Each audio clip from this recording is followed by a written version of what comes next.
sebagian orang itu dipotong di sini, di packing di sini. Kurang lebih pinten kemarin untuk korban kemarin? Pokoknya PMK 2 tahun PMK itu kita 100 lebih. 100 lebih. Sapinya. Kambingnya 300-an. Kalau COVID. Okay. Nah, kalau PMK kemarin kita hanya kambing sama domba itu sekitar 300-an. Sapinya kita tidak nyetok tapi tetap jualan kemarin habis sekitar 52 kalau nggak salah. 52-an ya. Ya, yang jual kan punya teman-teman itu.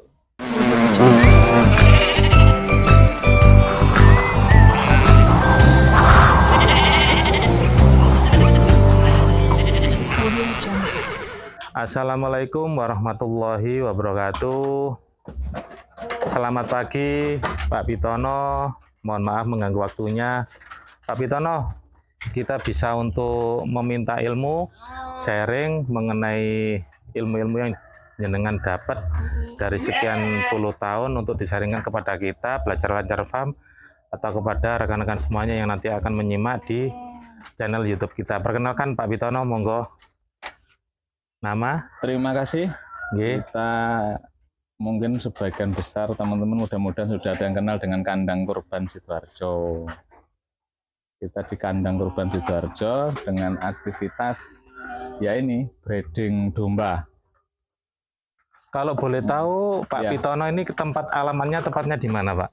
Ini Desa Ganggang Panjang, RT 14, RW 2, RT 12, RW 4. Mapnya apa Pak? Kalau boleh tahu. Sama, kandang kurban Sidoarjo. Kandang kurban Sidoarjo. Ya, nanti pasti tepat di titik map tersebut ya Pak. Ya. Kalau boleh tahu Pak Pitono ini menekuni bidang ternak ini dari tahun berapa jenengan? Kalau saya benar-benar mulai dari 2004 itu sudah mulai ternak. Kuliah sambil bengkel sambil ternak. Kuliah di mana dulu? Kuliah di Umsida. Oh, Umsida. Jadi sempat jadi guru tapi enggak kuat. Oh, berarti jenengan ini S1 di jurusan pendidikan ya? S1-nya malah informatika. Oh, informatika. Sekarang di peternakan berdombaan ya. Ya itu sempat jadi guru enggak kuat. Ternyata ya mencari kenyamanan saja. Jadi ternyata di dunia ternak ini banyak tantangannya, banyak yang perlu dipelajari sehingga lebih menarik. Ini Pak Pitono ini sistemnya untuk saat ini breeding apa fattening Pak? Breeding, yang ada ini breeding. Terus rata-rata jenisnya dombanya ini apa Pak? Ini ada jenis lokal, ada crossingan Dormas, Texel, Merino.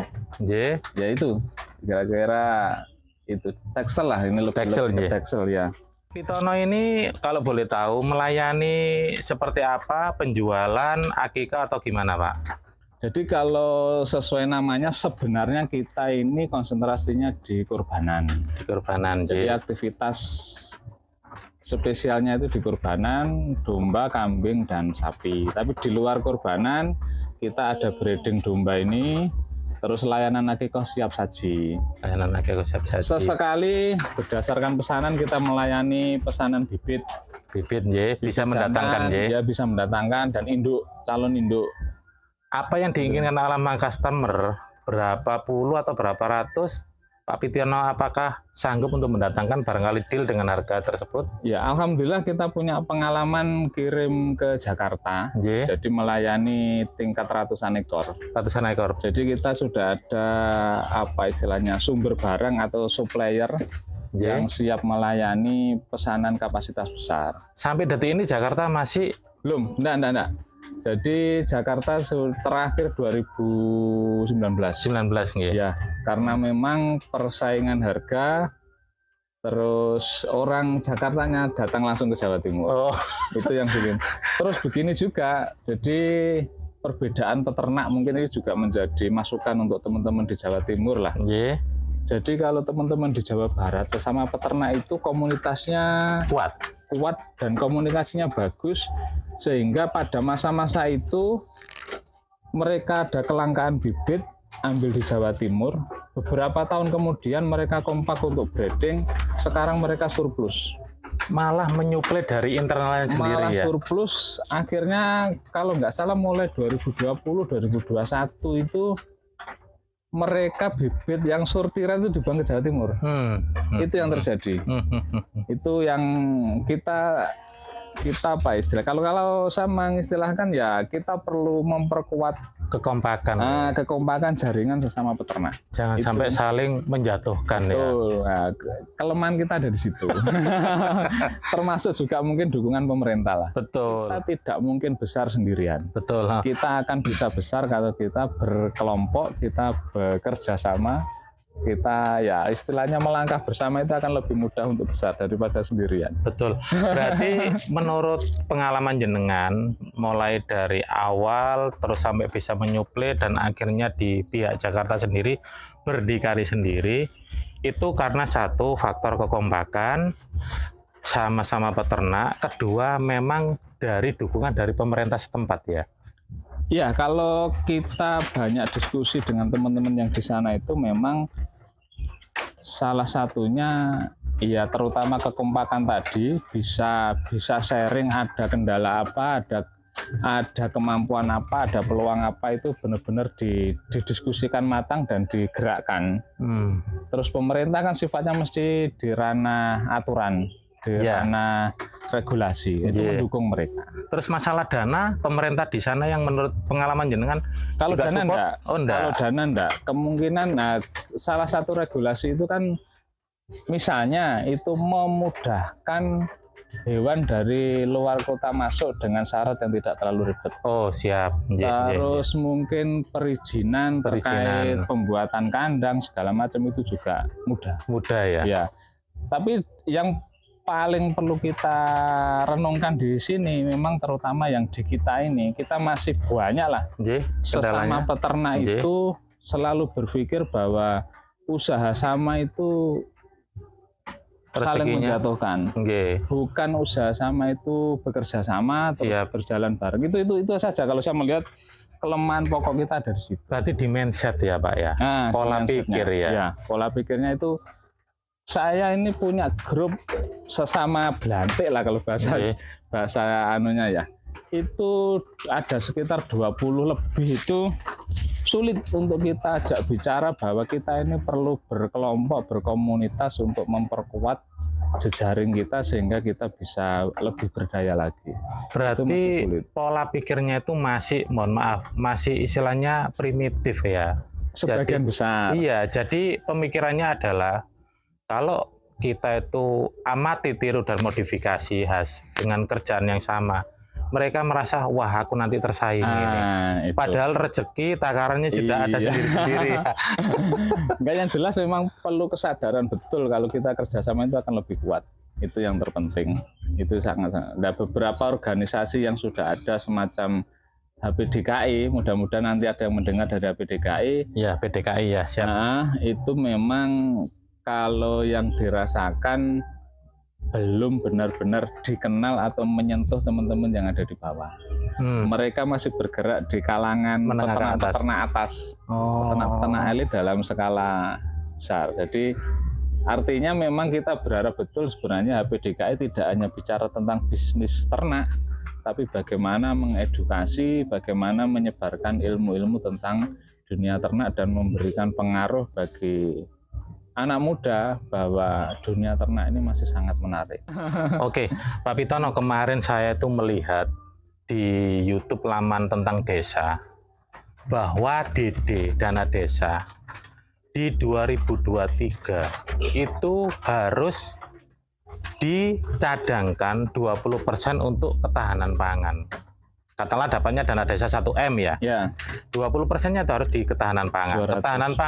Ketahanan pangannya itu bersifat bisa pertanian, peternakan, intinya ketahanan pangan. Nah di situ saya minta barangkali pejabat daerah Sidoarjo mendengar, terutama bupati atau rekanannya atau jajarannya ya, mohon untuk mensosialisasikan, menegaskan kepada semuanya pihak-pihak desa. Apalagi sekarang Pak Pitono, kalau saya mendengar Pak Jokowi dengan Ketua Pertanian Pak Muldoko gitu, HKTI itu menegaskan kalau benar-benar apa itu di ketahanan pangan ini benar-benar ditingkatkan. Karena kenapa mereka berpikir seperti itu? Mungkin banyak masukan dari tim pres mereka, watim pres mereka. Pasti ke depannya ketahanan pangan kita ini pasti akan runtuh kalau nggak bisa untuk berdikari sendiri. Itu pasti. Masa selamanya kita itu import terus gitu. Contoh sekarang aja, seperti kayak kedelai. Kedelai kalau semakin mahal, impactnya di mana? Di pedagang tahu sama tempe langsung mogok. Lah ini, sedangkan kemarin saya juga dari review dari Kediri, Barokah Farm itu dengan Pak Lurahnya, bapaknya Mas yang punya Barokah Farm itu persaingan di domba ini sangat luas untuk memberikan market. Iya. Setuju. Jadi sangat beda dengan sapi katanya Pak. Iya. Setuju saya. Iya, informasinya di domba ini masih terbuka luas gitu loh. Apalagi dagingnya juga banyak peminatnya. Jangan sampai kejadian seperti di sapi, ada permainan daging impor gitu, kuota gitu. Yeah. Tapi domba ini informasinya itu masih terbuka luas, nggih.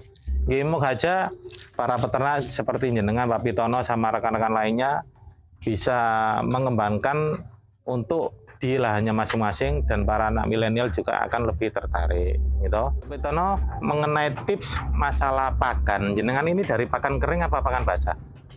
Kalau terkait pakan, kalau kita kan breeding. Nggih. Breeding itu pola pakannya memang jelas jauh berbeda dengan fattening. Fattening itu benten nggih. Kalau breeding apa Pak masukannya? Kalau breeding itu, kalau kita mungkin istilahnya semi lah. Ada pakan kering, ada juga hijauan. Kecenderungan mungkin kalau bisa diusahakan lebih ke hijauan. Dan hampir semua pelaku breeding itu sepakat memang istilahnya kalau breeding itu apa ya, dikembalikan ke alamiahnya. Jadi dia kawin, alami, bunting, melahirkan, termasuk pakan. Itu kalau dilakukan pakan kering, breeding, impactnya di apa Pak, segi negatifnya? Kenapa kok kalau kembali ke alam? Sejauh itu mungkin saya belum berani komentar banyak, bukan ahlinya ya. Tapi nggak apa-apa, sama-sama sharing gitu. Berdasarkan pengalaman, itu kalau sudah melahirkan atau menjelang melahirkan itu apa istilahnya? Kalau kita lebih dominan kehijauan, itu kesehatan anak, terus produksi susu lebih bagus ya. Kesehatan induknya juga, pertumbuhannya itu lebih bagus kalau cenderung kehijauan ya. Masalahnya memang kalau beda kalau dengan fattening, kenapa rata-rata peternak banyak menggunakan kering, karena di situ ada apa ya istilahnya, kalau saya menyebutnya rekayasa pakan. Jadi bagaimana yang gemuk itu kalau alami mungkin butuh waktu hampir setahun, itu cepat menjadi 3 bulan. Itu kan semuanya direkayasa pakan. Kalau di breeding itu mungkin rekayasa enggak bisa kita terlalu dominan ya.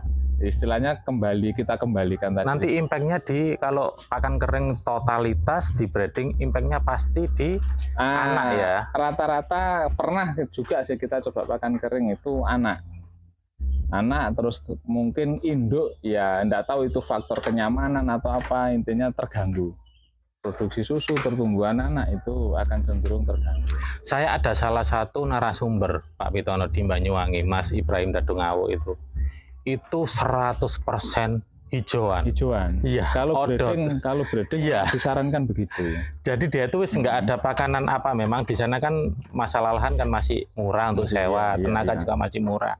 Jadi Mas Ibrahim itu totalitas adalah hijauan dan sudah kurang lebih 10 tahun dan worth it gitu loh. Mungkin di sini memang kenapa disiasati keringan, karena satu lahan, SDM, tenaga, tapi pasti dari sisi negatifnya pasti ada kalau di breeding ya. Kalau saya secara pribadi kalau breeding memang ya sangat setuju. Dominan hijauan, kalau bisa mungkin bahkan hijauan dengan variasi yang banyak. Jadi kebutuhan nutrisinya bisa terpenuhi dari variasi hijauan yang ada itu. Tidak hanya satu jenis. Kalau saya setuju itu. Kalau memang fattening karena kita dikejar waktu untuk omset gitu, buat segala macam batas waktu ya harus digenjot akhirnya dengan rekayasa pakan. Siap. Kira-kira perbandingannya kan begitu. Ya, itu ya belajar lancar farm ya, sahabat rekan-rekan brother. Sudah memberikan istilahnya narasumber dari Pak Pitono. Beliau ini kurang lebih dari tahun 2004. Namanya orang wirausaha itu pernah mengalami jatuh bangun. Tapi beliau ini bilang kepada kita, kepada saya, bisnis domba ini sangat worth it. Kalau masalah jatuh bangun itu adalah faktor dari eksternal beliau ya, kita nggak bisa diceritakan. Tapi kalau dia istilahnya nggak worth it dari 2004 sampai beliau ini dari asalnya pundi wau Nganjuk ya. Sampai datang ke Sidoarjo, terus sampai bisa beli rumah, terus punya keluarga di sini. Ya hasilnya dari sini Pak gitu. Betul. Cuma yang saya sayangkan ini, yang penting tidak menyerah. Yang penting tidak menyerah. Semangat Pak ya. Cuma yang saya sayangkan ini generasi milenial untuk saat ini itu loh. Karena saya buat konten ini adalah satu untuk memotivasi semuanya generasi milenial, terutama yang kelahiran kurang lebih tahun 2000 up. Gitu loh. Karena saya lihat tahun 2000 ke bawah itu juga banyak kurang lebih patah semangat di sana. Makanya kita ini mau restart. Saya buat konten seperti ini terutama buat pribadi saya mau running. Terus yang kedua untuk generasi milenial 20 up, jangan takut, jangan malu dan jangan ingin nanti minder dicemooh orang. Padahal ini sangat-sangat worth it gitu loh. Barangkali masukan dari jenengan Pak Pitono untuk generasi milenial. Monggo. Iya, jadi ini sebenarnya sudah sering saya sampaikan ke siapapun. Kalau saya ketemu anak-anak muda lulus kuliah atau lulus SMA pengen kuliah masih nyari kerja, saya selalu bilang kalau sebagai anak muda selalu berpikirnya mencari kerja, saya selalu sampaikan itu merupakan kemunduran. Ya, betul. Kemunduran. Jadi saya selalu mendorong anak muda itu selalu berpikir, apalagi sekarang dituntut kreativitas. Betul, kreativitas. Nah, ini saya selalu mendorong, marilah kita sebagai anak muda generasi yang sangat terbuka ini, kita berusaha untuk membuka lapangan kerja. Nah, ternak domba ini hanya salah satu atau bagian kecil yang mungkin bisa dipilih untuk anak-anak muda.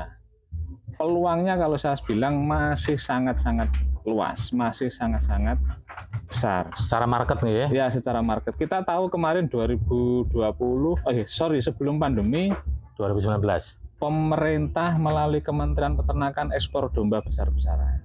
Keluar.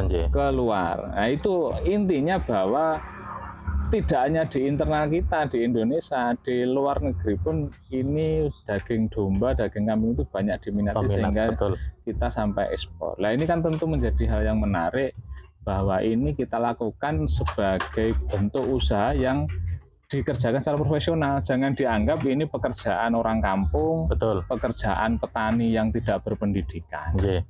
Karena tidak mungkin petani yang tidak berpendidikan bisa ekspor. Nah, ini harus kita tangkap, kita tindak lanjuti bahwa peluangnya sangat bagus, perlu peran-peran anak muda yang berpendidikan, ngerti teknologi, ngerti hubungan internasional, bahwa ini akan berkembang besar. Indonesia wilayahnya cocok untuk dilakukan usaha peternakan. Nah, ini monggo saya selalu mendorong anak-anak muda, jangan anggap ini sepele. Ini bisa go internasional tergantung kita yang melakukan. Mau apa enggak? Peluangnya ada. Kira-kira itulah. Jadi jangan gengsi lah untuk anak-anak muda. Terus yang kedua mungkin Pak Pitono ya, kita sekarang beternak itu harus mengikuti zaman modernisasi sekarang. Namanya silase, fermentasi. Jadi rekan-rekan yang generasi milenial jangan kira beternak itu terus ngerumput, ngarit. Mungkin itu belum buka mungkin Pak Pitono. Sentuhan teknologi. Dan terutama memang kita tunggu dukungan pemerintah. Iya, bahwa betul. Ini perlu disosialisasikan. Sosialisasi, betul. Terus kita perkuat komunitas, kita perkuat jejaring. Sekali lagi, kalau ini kita lakukan dengan profesional, dengan sentuhan teknologi, dengan mengikuti perkembangan zaman, insya Allah peluang untuk menjadi besar. Dan sebenarnya kita tahulah di dunia luar bahwa ternak-ternak juga dilakukan di negara-negara maju. Betul. Tidak ada negara maju yang meninggalkan ternak. Betul, di Australia. Iya. Ya itu orang peternak malah yang besar itu dari Makassar Jadi malah. kalau kita berpikir kita belum jadi negara maju terus gengsi bertemu kemunduran kambing, domba seolah-olah itu menjadi sesuatu yang hina kan salah. Betul, ya, betul, betul. Perlu mindsetnya tadi perlu kita rubah. Betul, harus terbuka ya, dari gerakan-gerakan kampanye-kampanye untuk menggelurakan anak-anak muda mau beternak ini perlu kita lakukan. Kalau saya lihat memang dukungan pemerintah itu sangat penting Pak Pit ya. Ya. Tapi saya lihat, mohon maaf ya, kita ini nggak menjelekkan, kita realita aja. Sampai detik ini sosialisasi terhadap kita semuanya, terutama di kalangan peternak bawah itu kalau saya rasa kurang ya. Iya. Sangat kurang ya. Jadi ini masukan buat untuk pemerintah setempat, apalagi Pak Joko Widodo sudah mengembangkan HKTI sebagai ketuanya yaitu Pak Muldoko. Karena apa? Ketahanan pangan itu nanti nggak terasa untuk saat ini, kedepannya sangat terasa. Iya. Ya begitu aja belajar lancar farm. Kita akhiri pagi hari ini sama Pak Jasmuri. Wabillahi taufiq wal hidayah. Wassalamualaikum warahmatullahi wabarakatuh.